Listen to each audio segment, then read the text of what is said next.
Tax बचाने का हो टेंशन या फिर पेचीदे टैक्स नियमों की उलझन, अटका हुआ रिफंड या मुश्किल में फंसा हुआ आपका रिटर्न। हर मुश्किल सवाल का आसान जवाब है टैक्स गुरु, जहां आप न सिर्फ अपना टैक्स बचाते हैं बल्कि हम टैक्स की उलझनों को सुलझाने के गुर भी आपको सिखाते हैं। नमस्कार, मैं हूं लक्ष्मण राय और आज आपके सवालों का जवाब देने के लिए हमारे साथ अहमदाबाद से जुड़े हैं जाने माने टैक्स एक्सपर्ट मुकेश पटेल साहब। मुकेश जी नमस्कार, कैसे हैं आप? नमस्कार, आई एम फाइन लक्ष्मण जी। और मुकेश जी को जब पता चलता है कि ये शो में आने वाले हैं तो आप दर्शकों के लिए बहुत सारे टिप्स तैयार करके लाते हैं जो आमतौर पे आपको कहीं देखने को मिलता नहीं, इसलिए इस शो को ज़रूर देखिएगा और आपको टैक्स बचाने के काफ़ी बेहतरीन आइडियाज इसमें बताए जाएंगे। क्योंकि इस शो में हम आपको बताने वाले हैं कि विदेश से लौटने वाले NRI को टैक्स छूट में कहाँ कहाँ होगी कटौती और इससे बचने का क्या है तरीका। रिमोट एरिया में नौकरी करने वालों को क्या मिलेगी विशेष टैक्स छूट, और साथ में बताएंगे प्रॉपर्टी पर टैक्स कैपिटल गेन्स टैक्स का कैलकुलेशन। लेकिन सबसे पहले बात भारत लौटने वाले NRI यानी नॉन रेजिडेंट इंडियंस की। वैसे तो NRI को इनकम टैक्स से छूट मिली होती है, लेकिन मामला तब पेचीदा हो जाता है जब ये NRI वापस भारत लौटते हैं।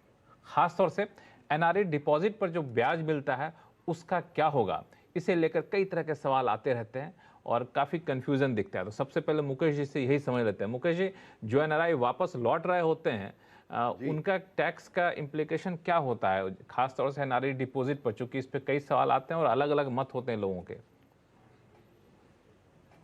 जी लक्ष्मण जी, ये बहुत ही अहम मुद्दा आपने खड़ा किया है और हमारे NRIs जो हैं केवल वही नहीं, उनके इंडिया में जो उनके रिश्तेदार हैं, उनके संबंधी हैं, दोस्त हैं, उन लोगों को भी ये समझ लेना आवश्यक है, क्योंकि ये मामले पर काफ़ी, जैसे आपने बताया, कन्फ्यूजन्स हुआ करते हैं और इसके कारण समस्याएं भी होती हैं। तो सबसे पहले कानूनन परिस्थिति क्या है ये समझ लें हम। बिल्कुल। अब जो NRI डिपॉजिट है उसका इंटरेस्ट, माना सेविंग्स अकाउंट का हो या टर्म डिपॉजिट हो आपकी, उसका इंटरेस्ट आयकर कानून का इनकम टैक्स एक्ट की सेक्शन 10 सबसेक्शन 4 के तहत उसके लिए एग्जम्पशन की प्रोविजन किया गया है। ठीक है। अब सवाल ये होता है कि ये जो NRI डिपॉजिट है, तो केवल NRI डिपॉजिट आपने नाम दे दिया उससे ये नहीं होगा, क्योंकि इसके 10(4) के एक्सप्लेनेशन में ये कहा गया है कि ये डिपॉजिट को NRI डिपॉजिट कब मानी जाएगी। तो ये कहा गया है कि ये जो NRI है, माना नॉन रेजिडेंट इंडियन है, उसकी जो NRI डिपॉजिट है वो NRI डिपॉजिट का एग्जम्पशन तब तक मिलेगा जब तक वो जो FEMA है, माना फॉरेन एक्सचेंज मैनेजमेंट एक्ट, उसके तहत उसकी जो सेक्शन 2W और सेक्शन 2P के तहत नॉन रेजिडेंट और रेजिडेंट की डेफिनेशन दी गई है, उसके हिसाब से वो अगर नॉन रेजिडेंट है तो उनको ये फायदा मिलेगा। ठीक है। माना इनकम टैक्स का एग्जम्पशन है, पर जो टेस्ट है स्टेटस का वो FEMA के आधार से है। अच्छा। अब FEMA में जो नियम है और इनकम टैक्स का नियम काफी अलग है। इनकम टैक्स में यू आर अ रेजिडेंट और non resident based on the number of days of your stay in India. आप कितने दिन रहे, 182 दिन से ज्यादा अगर इंडिया में रहते हैं तो आप रेजिडेंट हो जाते हैं। ठीक है। FEMA में अब जैसे कोविड के टाइम पे हुआ था कि कई लोग NRIs थे, यहाँ 6 महीने से ज्यादा रहे, तो इनकम टैक्स में वो रेजिडेंट माने गए, पर FEMA में उसको नॉन रेजिडेंट इसलिए गिना गया क्योंकि उनका इंटेंशन जो है, FEMA सीज द इंटेंशन, आपका मकसद क्या है, कहाँ रहना है। अगर आपका मकसद भारत बाहर स्थायी होना है तो उस संदर्भ में आपने ज़्यादा समय भारत में बिताया हो तो भी आपको नॉन रेजिडेंट गिना जाएगा। तो ये जो आपको बात है ये ख्याल में रखने की है। और लक्ष्मण जी, इसके आधार से जब कोई इंडिया रिटर्न होता है सेटलमेंट के लिए, तो उसको अपना NRI अकाउंट बैंक को 3 महीने में बता देना चाहिए कि मैं वापस आ गया हूं। NRI डिपॉजिट बैंक उसको कंटिन्यू करने देगी, पर वो इंटरेस्ट जो है वो आने की तारीख से टैक्सेबल हो जाएगा। ये आपको ध्यान में रखना है। एक लाइन में कहें तो इस पूरे कानून का इस पूरे कानून का मतलब ये हुआ कि इनकम टैक्स के कानून लागू होते हैं, साथ में फेमा के कानून इस बीच में आ जाते हैं। इसका इम्प्लीकेशन यह है कि जिस दिन से आप इंडिया में आ गए उस दिन से जो इंटरेस्ट आपके ऊपर बन रहा है एनआरई डिपॉजिट पर, उस इंटरेस्ट पर आपको टैक्स देना पड़ेगा। आप फॉरेन करेंसी की बात कर रहे थे, वो क्या था? बिल्कुल, फॉरेन करेंसी में थोड़ा नियम अलग है, क्योंकि वो सेक्शन 10(4) नहीं, उसके लिए सेक्शन 10(15) है। अच्छा। तो आप फॉरेन करेंसी की अगर डिपॉजिट है, वहां फेमा वाला नियम नहीं, पर इनकम टैक्स के कानून के आधार से अगर आप नॉन रेजिडेंट हैं या resident but not ordinary resident हैं, अब ये आर बट एनओआर का स्टेटस जो है वो आपके भारत आने के बाद भी आप 1 या 2 साल के लिए कंटिन्यू कर सकते हैं। तो आप उसका जो फायदा है आपका फॉरेन करेंसी डिपॉजिट का, वो शायद 1 या 2 साल ज्यादा उसका प्लान कर सकते हैं। तो मतलब यह है कि फॉरेन करेंसी में डिपॉजिट होता है तो उस पर जो टैक्स बनेगा वो टैक्स शायद 1 आध साल तक के लिए आप टाल सकते हैं। अब मुकेश पटेल जी, आपने टैक्स 1 या 2 साल, हाँ, आपने टैक्स लगेगा ये तो बता दिया, टैक्स बचाने का भी कोई तरीका है क्या? संक्षिप्त में अगर बता सके तो। अगर आप मान लीजिए, हाँ, अगर मान लीजिए कि आपकी कोई बड़ी डिपॉजिट है, समझिए किसी के केस में 2 करोड़ की एनआरई डिपॉजिट है और उसको 8% के हिसाब से 16 लाख रुपए का उसका इंटरेस्ट होता है और भी उसकी इनकम है, तो अगर उसका एवरेज रेट ऑफ टैक्स 20% से ज्यादा हो जाता है, तो उस केस में आप एक सेक्शन 115H करके है आयकर कानून में, इनकम टैक्स एक्ट में, उसके तहत आप ये फायदा ले सकते हैं। ऑप्शनल है आपको लेना या नहीं लेना, पर जहां ज्यादा इनकम है वो ले सकते हैं कि आप 20% के फ्लैट रेट से जब तक आपकी एनआरई डिपॉजिट बनी रहे, मान लीजिए 5 साल या 10 साल के लिए भी आपने रखी हो, तो वो आप instead of your 30% tax you can avail the concessional rate of 20%। तो ये अगर आपको पता है लक्ष्मण जी, तो बहुत अच्छा टैक्स का प्लानिंग आप कर सकते हैं। चलिए, तो आपने टैक्स लगेगा ये भी बताया, टैक्स बचेगा कैसे ये भी बता दिया, लेकिन अब बगैर देर के हुए चलते हैं असम। काफी दूर से फोन कॉल आया हुआ हमारे पास, लंबे समय से उनको वेटिंग पे रख रखा है, कलोल चटर्जी जी का। कलोल जी नमस्कार। कि मैं आसाम में पोस्टिंग हूँ and I am PSU employ. अच्छा। तो मुझे आसाम में पोस्टिंग का रहने के लिए सैलरी में every month I am getting an allowance, 2 allowances, एक तो north east allowance and another is far flung allowance, which is northeast allowance is 10% of my basic and far flung allowance is 3% of my basic. And it is मतलब ये difficult area posting के लिए मिलता है, सबको नहीं मिलता। तो क्या मैं इसके तहत टैक्स एग्जेम्पशन क्लेम कर सकता हूँ? मैंने अपना CA से बात किया, जो उन्होंने बोला कि आपका ये जो अलाउंस मिलता है ये आपका एम्प्लॉयर आपका फॉर्म 16 में रिफ्लेक्ट नहीं करता डिडक्शन मतलब कॉलम में, सो आपको ये नहीं मिलेगा। आप एम्प्लॉयर से बात कीजिए, अगर वो फॉर्म 16 में रिफ्लेक्ट करता है देन ओनली आपको ये एग्जेम्पशन मिल पाएगा। क्या है ये, क्या मैं क्लेम कर सकता हूँ? अगर क्लेम कर सकता हूँ तो अंडर विच सेक्शन?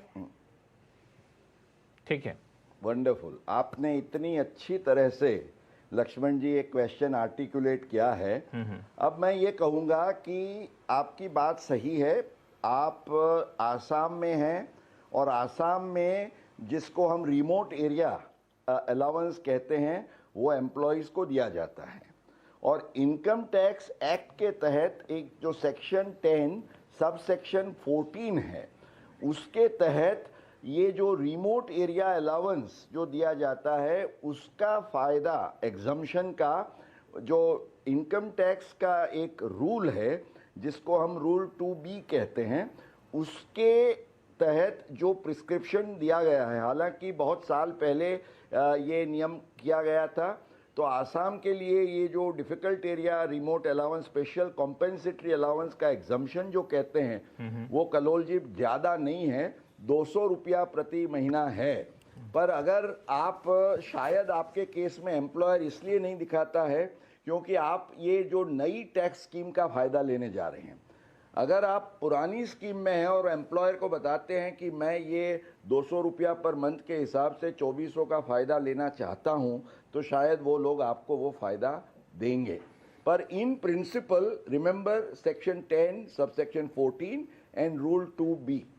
चलिए, मैं उम्मीद करता हूं कलोल जी आपके सवालों का जवाब मिल गया होगा, और थोड़े से अपने एम्प्लॉयर को बता दीजिए कि हम न्यू स्कीम में नहीं पुरानी स्कीम में है, तो शायद ये फायदा आप पूरी तरह से उठा सकते हैं। चलते हैं मुंबई, जहां से एस नारायण जी हमारे साथ फोन लाइन पर जुड़ चुके हैं। एस नारायण जी नमस्कार, क्या सवाल आपके पास? I am a senior citizen, regularly income tax return file कर रहा हूँ इंडिविजुअल कैपेसिटी में, और मैं एक एचईएफ का करता भी हूँ। अच्छा। हमारे फैमिली का एचईएफ का करता भी हूँ है।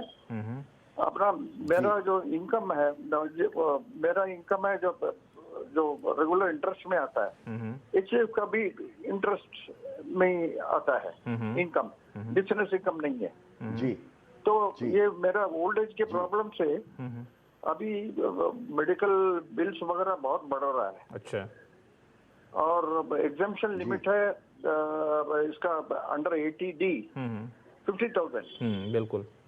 लेकिन ये एग्जाम्पशन और मिलेगा, दवाइयों का दाम और ट्रीटमेंट का दाम सब बढ़ता ही जा रहा है, और दवाई भी ऐसे खाना पड़ रहा है कि जैसे कि खाना ही खा रहे हैं। तो आप चाहते हैं कुछ और एग्जाम्पशन मिल सकता है क्या? हाँ, और मेरा क्वेश्चन ये है, मेरा ये जो एग्जाम्पशन के ऊपर वाला अमाउंट है, as exempted over and above 50,000, उसको मैं एचईएफ में डाल सकता हूँ क्या? उसमें से क्लेम करूंगा, एचईएफ में भी क्लेम करूंगा। ठीक है, एक मिनट मुकेश जी से पूछ लेते हैं, मुकेश जी बताएंगे। बिल्कुल लक्ष्मण जी, इनका सवाल काफ़ी लंबा और तगड़ा था। जवाब उनके लिए बहुत फ़ायदा कारक और सीधा शॉर्ट एंड स्वीट ये है कि आपको ज़रूर एचयूएफ से लेना चाहिए, क्योंकि ये 50,000 जो है वो आपको इंडिविजुअली अपने लिए मिल सकता है, और एचयूएफ के केस में भी सेक्शन 80D के तहत अगर एचयूएफ का कोई भी सभ्य सीनियर सिटीजन है तो 50,000 का अलग फ़ायदा मिल सकता है। तो आपके सवाल से ही ये प्लानिंग बहुत अच्छी तरह से उभरता है कि अगर आपका मान लीजिए 1 लाख तक का खर्चा है तो 50,000 आपके केस में लीजिए, 50,000 एचयूएफ के केस में लीजिए। अगर आपकी वाइफ है तो या तो सन या डॉटर है, वो भी ये फायदा आपके लिए या आपके और आपके वाइफ के लिए ले सकते हैं। चलिए, तो बहुत it is all up to you to do the best. चलिए, बहुत खुशी की बात है इसमें नारायण जी कि आप जो चाह रहे थे वो हो गया, और आप एचयूएफ के तहत भी छूट ले सकते हैं। फिर भी हम यही कामना करें कि आप स्वस्थ रहें, आपको ज़्यादा दवा खाने की जरूरत ना पड़े। फिलहाल वक्त छोटे से ब्रेक का। ब्रेक के बाद बताएंगे कि कैसे होता है प्रॉपर्टी पर कैपिटल गेन्स टैक्स का कैलकुलेशन। लौटते हैं छोटे से ब्रेक के बाद।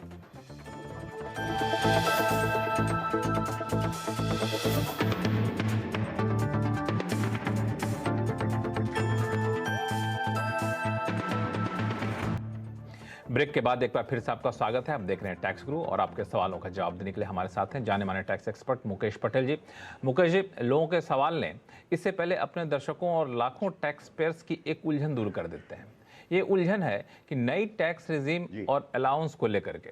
दरअसल मुकेश पटेल जी, आम लोगों की धारणा ये है कि नई टैक्स रिजीम में कोई अलाउंस नहीं मिलता है, या फिर अलाउंस का फ़ायदा आप उठा नहीं सकते हैं। तो मैं चाहूँगा कि आप इस धारणा की सच्चाई बताएं कि सच्चाई आखिर है क्या। लक्ष्मण जी, बहुत इम्पोर्टेंट क्वेश्चन आपने रेज किया, क्योंकि इसके लिए जो सेक्शन है 115BAC, अब उसका आप जब you take a first look तो लगता है कि सैलरीड एम्प्लॉयज़ के सब अलाउंसेस इंक्लूडिंग उनको जो हाउसिंग इंटरेस्ट के लोन का भी जो फ़ायदा मिलता है, उनको स्टैंडर्ड डिडक्शन, ये कोई फ़ायदा नहीं मिलेगा। लेकिन इसमें एक छुपी हुई बात है जो मैं आज शेयर करना चाहूँगा। 115BAC में ये कहा है कि as may be notified exception एक रखा गया है, और वो एक्सेप्शन है सेक्शन 10(14) के तहत कन्वेयंस अलाउंस या जिसको हम टूर एंड ट्रांसफर अलाउंस या डेली अलाउंस कहते हैं, एक तो वो, और दूसरा जो हैंडीकैप्ड के लिए ट्रांसपोर्ट अलाउंस है 3,200 रुपीज पर मंथ, और conveyance allowance can be any amount, to transfer etcetera. तो ये जो दो अलाउंसेस हैं उनको छुपा के बच के रखे गए हैं।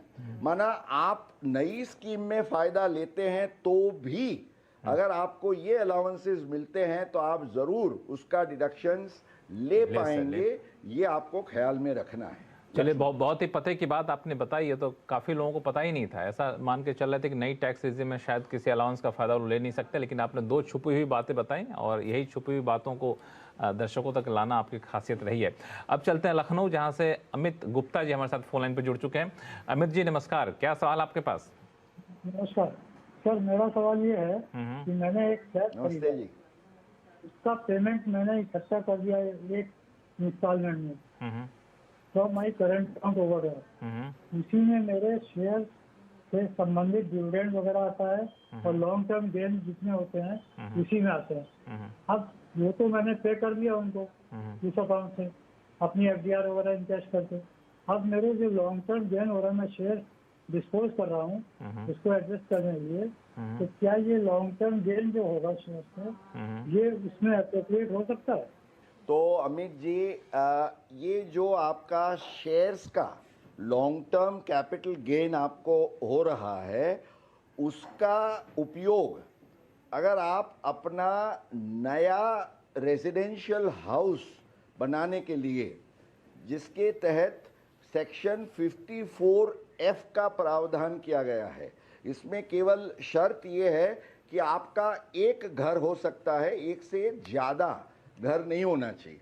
तो मान लीजिए ये आपका सेकंड हाउस भी अगर आप ले रहे हैं तो आपको ये फ़ायदा मिलेगा।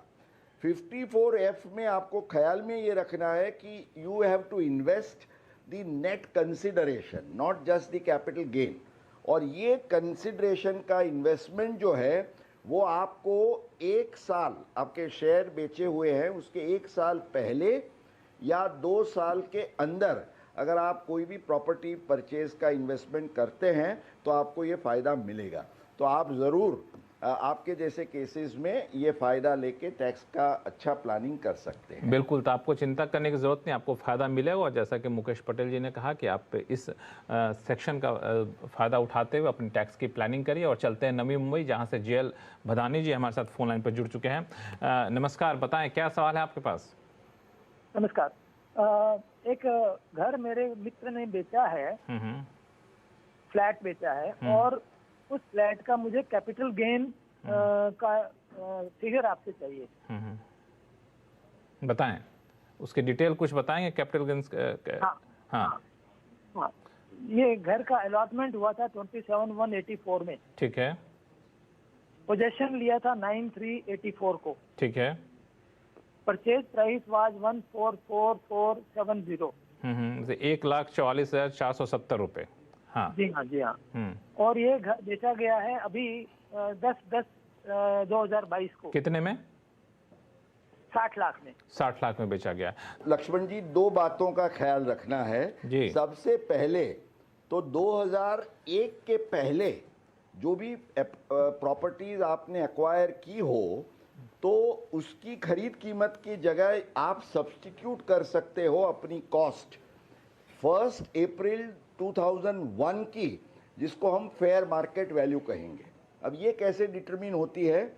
तो उस दिन की जो स्टैंप ड्यूटी का वैल्यूएशन का फिगर है, मान लीजिए 1 अप्रैल 2001 को खरीदा था तो स्टैंप ड्यूटी के लिए इसका कितना वैल्यू होता था, समझिए अंदाज़ा 5 लाख गिन लीजिए, just for sake of an example.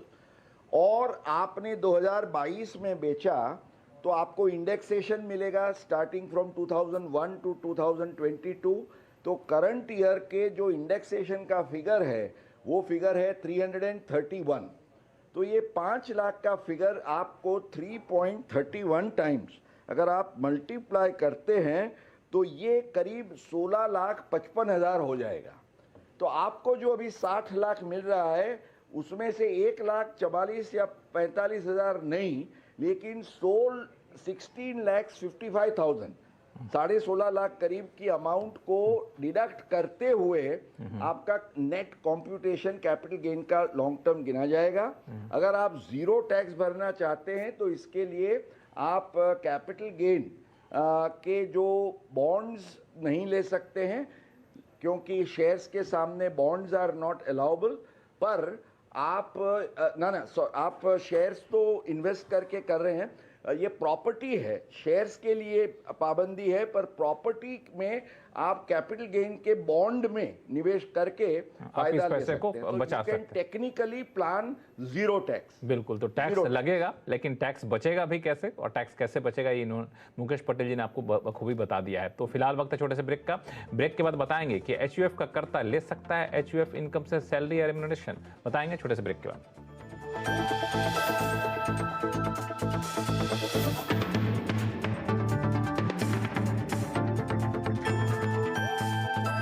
Break के बाद एक बार फिर से आपका स्वागत है। अब सीधे चलते हैं अंगुल उड़ीसा में, जहां से द्वारकानाथ मोदी जी हमारे साथ फोन लाइन पर जुड़ चुके हैं। द्वारकानाथ जी बताएं, सवाल क्या आपके पास? सवाल मेरा इंडिविजुअल इनकम भी है करीबन 4-4.5 लाख का, और एचयूएफ इनकम भी है।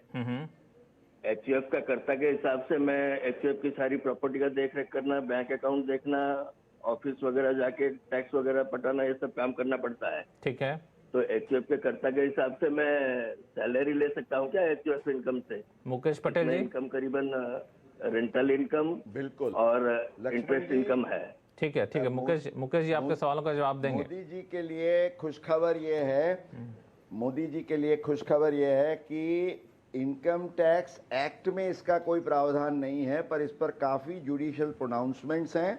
और जो इनकम टैक्स डिपार्टमेंट ने एचयूएफ के बारे में अपनी वेबसाइट पर जो क्लैरिफिकेशंस रखे, उसी में ये कहा गया है कि अगर एचयूएफ की इनकम कमाने के लिए कर्ता ने कुछ सेवाएं दी है और उसको जो रेम्युनरेशन दिया जाता है वो एक्सेसिव माना ज़्यादा नहीं है और जेन्युइन है, वास्तविक है, तो उसको एचयूएफ की इनकम में से डिडक्शन के तौर से जरूर दिया जा सकता है। बिल्कुल द्वारकानाथ जी, आप बिल्कुल खुश हो जाइए, आपको डिडक्शन मिल सकता है और आप इसका फायदा उठा सकते हैं। जैसा कि मुकेश पटेल जी ने कहा, ये सरकार की तरफ से क्लैरिफिकेशन में दिया ही हुआ है।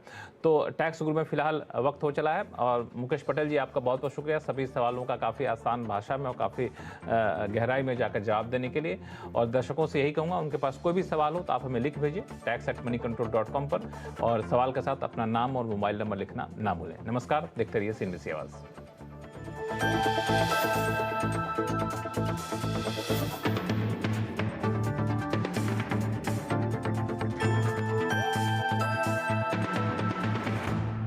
फ्यूचर एक्सप्रेस में आप सभी